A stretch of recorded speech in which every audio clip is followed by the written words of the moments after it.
আসসালামু আলাইকুম viewers, welcome back to my channel Afroza cooking world. আজকের রেসিপি মুগ পাকন। তো চলুন একসাথে পিঠাগুলো বানিয়ে নেই। প্রথমে 1 কাপ মুগ ডাল নিয়েছি, ডালটা হালকা ভেজে নেব।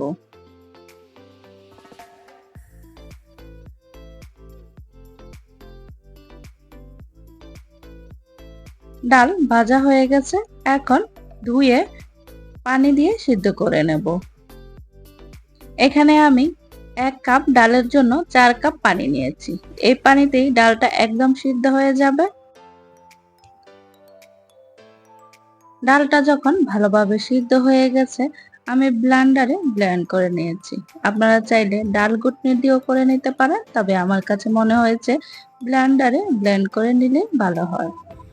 ব্লেন্ডারে করে নিলে পিঠার খামিরটা একদম স্মুথ হয়, কোনো দানাদার ভাব থাকে না।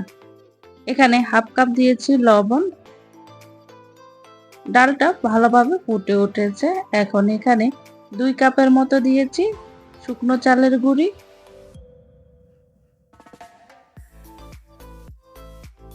এখন একটা কাঠি দিয়ে নেড়ে ছেড়ে পিঠার খামির তৈরি করে নেব।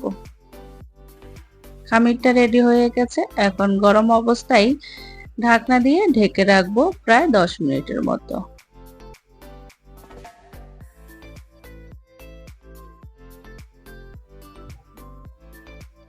10 মিনিট পরে চুলা থেকে নামিয়ে অন্য আরেকটা প্লেটে নিয়ে নিয়েছি। অন্য আরেকটা প্লেটে নেওয়ার কারণ আমার যাতে করে খামিরটা মাখাতে সুবিধা হয়।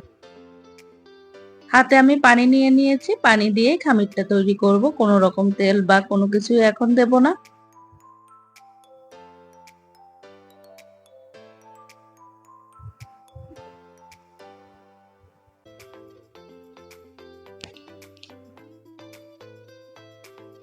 এখানে এখন একটা ডিম ভেঙে দেব।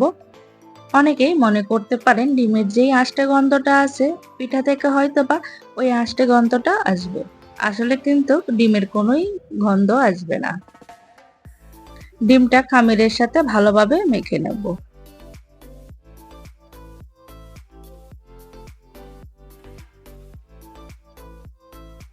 খামিরটা রেডি হয়ে গেছে, এখন আরো কিছুক্ষণ ময়ান দিয়ে নেব। এখন পছন্দ মতো লিচি কেটে নেব।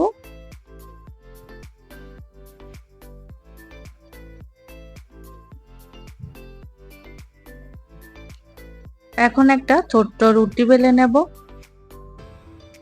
এখানে কোনো রকম তেল বা আটা দিয়ে রুটিটা বেলবো না। রুটিটা যেন 1/2 ইঞ্চি হয়, খেয়াল রাখতে হবে। যদি রুটিটা একদম পাতলা হয় তাহলে পিঠাগুলো ভালো হবে না। এখন একটা পাতা শেপ করে কেটে নিয়েছি। এই পিঠাগুলো যে যার পছন্দ মতো করে ডিজাইন করে বানিয়ে নিতে পারেন। এখানে কোনো ধরা বাঁধার ডিজাইন নাই যে এইভাবেই করতে হবে, যে যেভাবে যার পছন্দ সে সেইভাবেই ডিজাইনগুলো করে নিতে পারে। তবে আপনাদের সুবিধার্থে আমি এখানে কয়েকটা ডিজাইন দেখিয়ে দিচ্ছি। আপনাদের বাসায় যদি কুকি কাটার থাকে তবে কুকি কাটার দিয়েও এইভাবে পিঠাগুলো বানিয়ে নিতে পারেন। এখানে পাতা শেপের যে পিঠাটা ওটা বানিয়ে নিয়েছি, এখন কুকি কাটার দিয়ে আরেকটা ডিজাইন দেখিয়ে দিচ্ছি। বাসায় যদি কুকি কাটার থাকে তাহলে এইভাবে পিঠাগুলো বানিয়ে নিতে পারেন।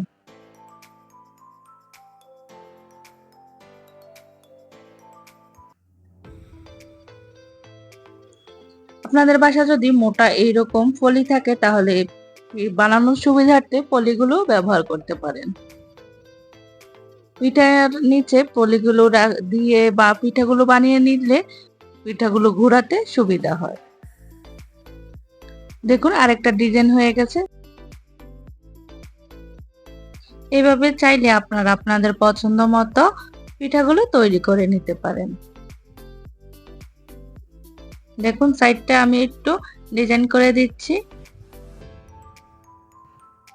এই যে আরেকটা পিঠা রেডি হয়ে গেছে। কারো বাসায় যদি কুকি কাটার বা গোল শেপ নেওয়ার কিছুই না থাকে তাহলে অল্প খামির নিয়ে এইভাবে হাতের সাহায্যে গোল করে নিতে পারেন। এখানে গোল শেপের যে ডিজাইনটা ওইটাই দেখিয়ে দিচ্ছি।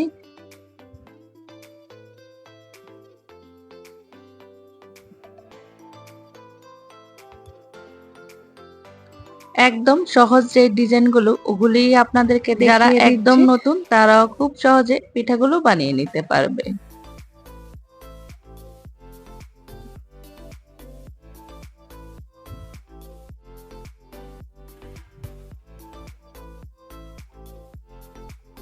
এই যে আরেকটা ডিজাইন করে নিয়েছি, এখন সাইডটা ডিজাইন করে নিলেই পিঠাগুলো রেডি হয়ে গেছে।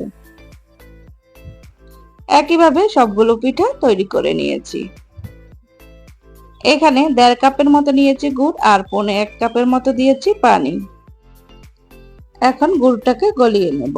এখানে 2টা দিয়েছি সবুজ এলাচ। গুড়টা যখন 2-3 বার ফুটে উঠবে তখনই চুলাটা অফ করে দেব। গুড়টা যেন কোনোভাবেই ঘন না হয়ে যায়, নয়তো পিঠার মধ্যে ঢুকবে না।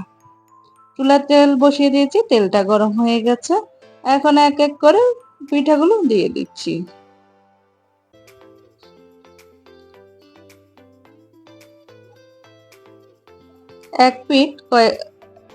এক পিঠ হয়ে গেলে অন্য পিঠ উল্টে দিচ্ছি। এভাবে উল্টে পাল্টে পিঠাগুলো বানিয়ে নিচ্ছি। পিঠাগুলো গরম গরম অবস্থায় শিরার মধ্যে দিয়ে দেবেন না, নয়তো উপরের চামড়াটা খুলে আসতে পারে। পিঠাগুলো হালকা ঠান্ডা করে শিরার মধ্যে দিয়ে দিয়েছি। শিরা থেকে তুলে এখন পরিবেশন করে দিচ্ছি। দেখলেন তো কত সহজে পিঠাগুলো বানিয়ে নিয়েছি। আশা করছি আমার এই ভিডিওটি আপনাদের ভালো লেগেছে। ভালো লাগলে প্লিজ আমার চ্যানেলটিকে সাবস্ক্রাইব করবেন আর একটা লাইক দিয়ে দেবেন। ভালো থাকবেন। আল্লাহ হাফেজ।